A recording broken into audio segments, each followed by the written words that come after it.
घर का गार्डन बेटे बहू को सीख देने वाली कहानी। आप नहीं जानती माँ, यहाँ उल्टी गंगा बहने लगी है। ससुर जी जब से रिटायर्ड हुए हैं, मेरी सास और ससुर दोनों किसी फिल्म के लब बर्ड की तरह अपने आप को जवान समझने लगे हैं। दिन भर हमारे घर के पास बने गार्डन में झूले पर बैठे बातें करते रहते हैं। उन्हें अपने पक चुके बालों का भी ख्याल नहीं रहता है। अब इस उम्र में उन्हें ऐसा व्यवहार क्या शोभा देता है।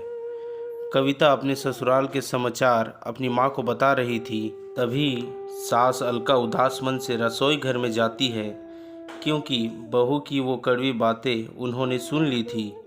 उसकी सभी बातों को नज़रअंदाज कर सास मसाले वाली चाय बना के पहले एक कप बहू को उसके कमरे में देकर दूसरा कप अपने पति सोमनाथ के लिए लेकर जाती है। बहू ये देखती है और अपना मुंह टेढ़ा करती है। सास ने फिर से एक बार उसकी तरफ दुर्लक्ष्य किया, क्योंकि ससुर के निवृत्त होने के बाद यह उनका रोज का ही नित्य क्रम बन गया था। वह अब किसी की भी परवाह किए बिना रोज अपनी मर्जी के मुताबिक नए नए कपड़े पहनकर गार्डन में अपने पति के साथ बैठकर अपना ज़्यादातर समय बिताती थी। उन्होंने अपनी पूरी जिंदगी अपने बच्चों के लिए काम करते बिता दी थी, इसलिए अब बची खुची जिंदगी वह दोनों एक साथ समय बिताकर जीना चाहते थे। आनंद निवास बंगले जैसा 2 मंजिलों का घर पति पत्नी का यह सपना था और उन्होंने बड़ी मेहनत से इसे पूरा भी किया था। अलका जी ने घर के सामने बड़े प्यार से उस गार्डन को बनाया था और वहाँ पर कई फूलों के पौधे और वेलें लगाई थी। उनकी उगाए चंपा, जसवंती, मोगरा, गुलाब आदि ऐसे दर्जनों फूलों की खुशबू से उनका गार्डन हमेशा महकता रहता था। अलग अलग ऋतुओं में अलका जी अलग अलग सब्जियां भी अपने इस गार्डन में उगाया करती थी। रसोई के लिए धनिया, पुदीना और मेथी उन्हें कभी बाहर से खरीदने ही नहीं पड़ती थी। इतने सालों तक काम की भाग दौड़ में सोमनाथ जी कभी भी इस जगह का आनंद ले नहीं पा रहे थे, लेकिन अब उनका पूरा खाली समय इसी जगह पर बीतता था। दरअसल एक और छोटा सा घर वहां बन सके, इसलिए उन्होंने वह जगह खरीदी थी, लेकिन अब यह संभव नहीं था। अलका जी को अपने बनाए उस गार्डन में एक झूला चाहिए था, जो उन्होंने ला कर दिया था, और अब वही झूला उनको एक दूसरे के साथ ज़्यादा से ज़्यादा सुखमय समय बिताने का जरिया बन गया था। उन्होंने अपने घर में सभी ज़रूरी चीज़ों की और बाकी ऐशो आरामों की चीज़ों की कोई कमी नहीं रखी थी। फिर भी बहू को दोनों का उस झूले पर बैठकर समय बिताना खटकता था। पहले दिन भर उसके साथ रहने वाली सास अब ज़्यादा समय अपने पति को देने लगी थी। अपने सास ससुर को टोट मारने का एक भी मौका कविता नहीं छोड़ती थी। वह हमेशा अपना दिमाग उनको उस जगह से हटाने के लिए लगाती, और एक बार उसने ऐसा करने के लिए एक षड्यंत्र भी रचा। अजय, तुम्हें नहीं लगता है हमें एक बड़ी कार लेनी चाहिए? कविता ने अपने पति से कहा। आइडिया तो अच्छा है, लेकिन कार रखने के लिए जगह कहाँ है हमारे पास? एक ही छोटा सा गैरेज है जहाँ सिर्फ एक कार के लिए जगह है। अजय ने चिंता वाले स्वर में कहा। कौन कहता है जगह नहीं है? वह गार्डन है ना, जहाँ आजकल 2 लव बर्ड अपना डेरा जमाए बैठते हैं। कविता ने अपने पति की तरफ तिरछी नज़र करते हुए कहा। आजकल तुम कुछ ज़्यादा नहीं बोलने लगी हो? अजय ने अपनी पत्नी को फटकार लगाते हुए कहा। लेकिन सच तो ये था कि उसने भी इस बारे में अपने पिता से बात करने का मन बना लिया था। अगले दिन अजय पिता के पास गया और उनसे बोला, पिताजी, मेरा और आपकी बहू का मन है कि एक बड़ी कार ली जाए, पर बेटा हमारे पास पहले से एक गाड़ी है ना, दूसरी गाड़ी लेने के बाद हम उसे रखेंगे कहाँ? सोमनाथ जी ने कहा। पिताजी, इसी गार्डन में एक नया गैरेज बनाने की सोच रहा हूँ।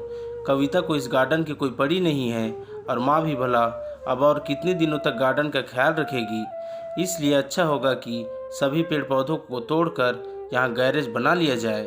अजय ने अपने विचार बताए। दूर खड़ी अलका जी यह सुनकर जैसे दिल ही बैठ गया। सोमनाथ जी अपना गुस्सा दबाते हुए बोले, मुझे तुम्हारी माँ से पूछना पड़ेगा, मुझे थोड़ा वक्त दो। क्या पिताजी, इसमें क्या मम्मी से पूछना? आप दोनों तो किसी का विचार करते ही नहीं हैं। दिन भर झूले पर बैठे रहते हैं बिना 4 लोगों के बारे में सोचे। अब कविता घर में है, छोटे बच्चे भी हैं घर में, और आने जाने वाले लोग भी, तो आपको कैसे देखते हैं? आप किसी का विचार नहीं करते। अजय थोड़ा चिढ़ते हुए बोला। अंदर से कविता की बड़बड़ भी चालू हो चुकी थी। सोमनाथ कुछ नहीं बोल पाए। उस दिन बेटे और बहू ने बाहर से अच्छा खाना मंगवाया था, लेकिन अलका और सोमनाथ जी के गले से निवाला उतरे ना, ऐसा हो गया था। उस पूरी रात दोनों ही जाग रहे थे, लेकिन सुबह सुबह कुछ विचार आने से सोमनाथ जी के चेहरे पर मुस्कान आ गई थी। सोमनाथ जी खुद रसोई घर में जाकर चाय बनाकर लाए थे, लेकिन अलका जी इतनी निराश थी कि वह आज बगीचे में किसी भी पेड़ पौधे को पानी तक डालने नहीं गई थी। पूरा दिन तो बड़ा ही नॉर्मल तरीके से गुजरा था, लेकिन शाम को अजय की आंखें फटी की फटी रह गई थी जब उसने घर के आगे घर भाड़े से देना है का बोर्ड पढ़ा था। अजय ने सोमनाथ जी से कहा, पापा, माना कि हमारा घर बड़ा है, लेकिन इसका यह मतलब थोड़ी है कि हम उसे भाड़े से दे दें। बेटा, अगले महीने मेरे साथ काम करने वाले शर्मा जी रिटायर हो रहे हैं और वह अब इसी घर में भाड़े से रहेंगे। सोमनाथ जी ने कहा, लेकिन वह कहाँ रहेंगे? अजय ने अपनी शंका भरा सवाल पूछा। घर के उस हिस्से में जहाँ तुम रहते हो, सोमनाथ जी ने कड़क आवाज में कहा। और पापा, हम कहाँ रहेंगे? नरम पड़ती आवाज में अजय ने पूछा। बेटा, मैं मानता हूँ कि मैंने तुम्हें इस लायक तो बनाया है कि तुम अपने पैरों पर खुद खड़े हो सको, इसलिए तुम्हारे पास 1 महीना है। तुम अपने लिए नया फ्लैट ढूंढ लो या कंपनी के फ्लैट में रहने चले जाओ। वहाँ तुम्हें तुम्हारी उम्र के लोगों का साथ मिल जाएगा और इस घर में हमें हमारी उम्र के लोगों का साथ मिल जाएगा। तुम भी खुशी और हम भी। सोमनाथ जी ने सब कुछ साफ साफ बताया। पापा, लगता है आप तो नाराज हो गए। कल मैंने जो भी कहा मेरा वह मतलब नहीं था। अजय ने अपने पापा के आगे हाथ जोड़ते हुए कहा। नहीं बेटा, तुम्हारी जनरेशन ने हमें एक सबक सिखा दिया है कि कैसे प्रैक्टिकल बनकर रह जाता है। हम बड़े तुम बच्चों को साथ में देखकर खुश हो सकते हैं, तो तुम्हें हमें साथ देखने में क्यों तकलीफ होती है?